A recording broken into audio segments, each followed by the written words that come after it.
What's up, guys, and welcome back to another episode of What If Civilization Started in a Nuclear Fallout. In today's episode, we will be seeing small expansions from all these African nations. This expansion ain't nothing too crazy, it's just all these African nations just expanding into the land around them. But here we see some West African nations following the Pink Team religion. Just the general Pink Team religion and the separation religion, forming a sort of nation away from everything to get away from wars and all that mess. So they're going to be forming along this area. This new country is going to be formed very close to Morocco, and it's going to be formed sort of near Europe. So that's going to bring a little bit of importance. So remember that. This country is going to form here like so, and nobody's going to be against this. Few countries in southern Africa are, but they're just being picky and saying, hey, we gotta actually reach down here so it can connect to trade routes and all that mess. Which, an important new layer that's coming is trade routes. So let's go ahead and see that. This will be the new trade routes layer, and this will be very important for the future of this series. But here, let's see what they explored in the oceans. Here we see the Africans actually explore a lot of sea territory as they need this to sort of trade with each other. And the further they get away from countries like the South Africans who bomb ships, the better. So they really do explore a lot down here. So they have to go around these guys. They're sort of, nobody likes them. And they hate them. They just want to get rid of them anywhere, every day. Just every day. They deal with the South Africans blockading them, so they have to go around. And not many voyages make it all the way around. A lot do, but a few don't. So they're going to create an alliance against them. So this alliance is going to consist of Mozambique, this purple team, and this African country right over here that looks sort of like the DRC, so the blue team.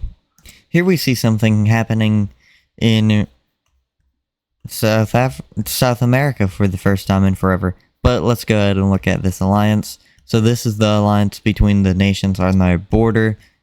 So yeah. They're going to try to get more members in that alliance, but let's go ahead and look at this. Now, they are going to expand a lot because it's been a while since I've touched up on them.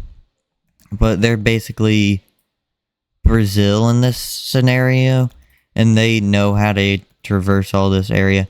It's not as bad as the usual, typical South America to traverse. It's much better for these people. Mainly because they've had a while to adapt to it. But the natives, they're way better at moving around. But these guys just are more technologically advanced, so they can travel around easier and, populate faster, have better houses and everything. So let's look at some major cities that are going to be formed here. But we are going to forget about all these natives until we really need to focus on them, because they're not nearly as advanced as all of Africa, because Africa is the most advanced continent. Persia's nowhere near Africa. They're just a lot stronger physically. And these guys, forget about them. They're just natives. When colonization hits, remember them. Here we see some expansion happening along Arabia. With this battle happening here, we will see the humans and the pink team having the advantage with population.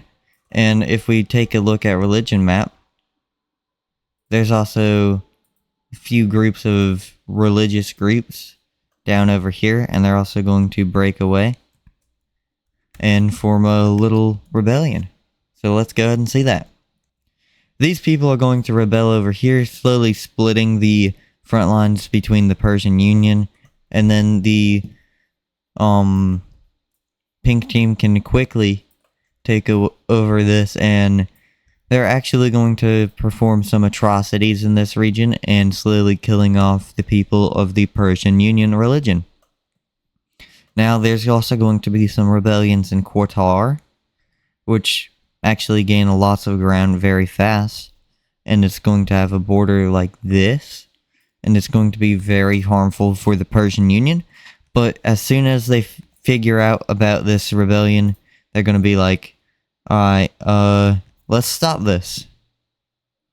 So they're going to march very quickly up into Qatar, take that down, march into this rebellion, and the people from the original Qatar are going to quickly move in, back them up, and you have this massive human front just annihilating, burning, scorched earth policy type stuff, genocide, massive genocide against the people of the Persian Union religion. And this is going to turn so many people against each other, and the people of this pink Qatar nation is just going to be scared. And they're also going to see rebellions from little gaps of religious groups that are still over behind. And this Qatar rebellion is going to gain up ground again, scaring the Persian Union so badly that the original Persian nation breaks away. We see the original Persian nation also breaking away in fear, so they're going to break away like so, taking all of their original land, exiting the Union, leaving the other Union nations to fall over to the new Qatar rebellion and the pink team, the old Qatar team. So they're going to fall over like so, and let's go ahead and see this peace treaty. With this being the peace treaty, the Qatar team is actually going to leave Africa and never come back. They're going to go back to their homeland, move all their people there, and with this they also do see the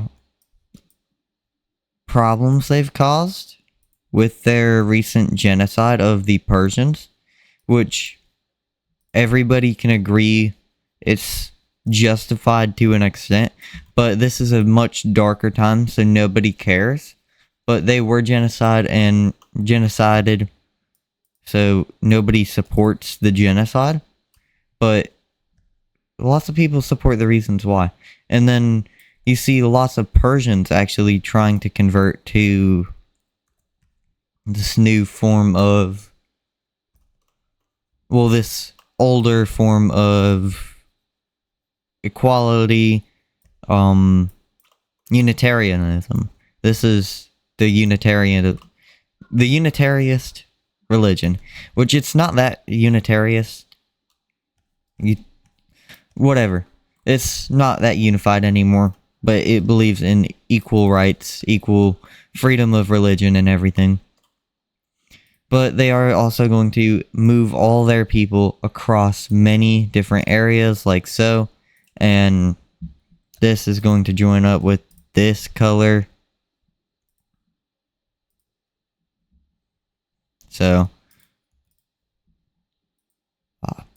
and then here we actually have to see this area get divided because nobody lives here anymore. This is the new peace treaty with everything being divided amongst each other. The Persians are going to be like, alright, we're weakened, we hate you. Don't talk to us ever again. And they're going to go into immense isolationism. But we also see many different rebellions happening in Persia. So let's go ahead and see that. Here we see a big civil war in the Persian country. This is what the civil war is going to start as, with the small groups of the Qatar religion popping out of this Persian country, slowly taking over here. And this will be the end of the war of the humans and mutants in this Persia area, with everybody going to be like, let's eradicate these guys. The humans are going to send so much aid to them that they fall. And Qatar's going to be like, alright, let's set up this new government under the new Persia. And let's go, yeah, this is just the new Persia. So I'm going to keep the same color for entertainment purposes, but if we check religion, we will see a runoff religion for the first time in the mutant world, I think. This will be the first runoff religion formed, and this will be a lot like the Qatar religion, following the same morals, equality, and everybody's going to be like, alright, we respect this a lot. So, nobody's going to be mad. Everybody's going to be happy that they ended the front in the mutant world that they had to worry about the most.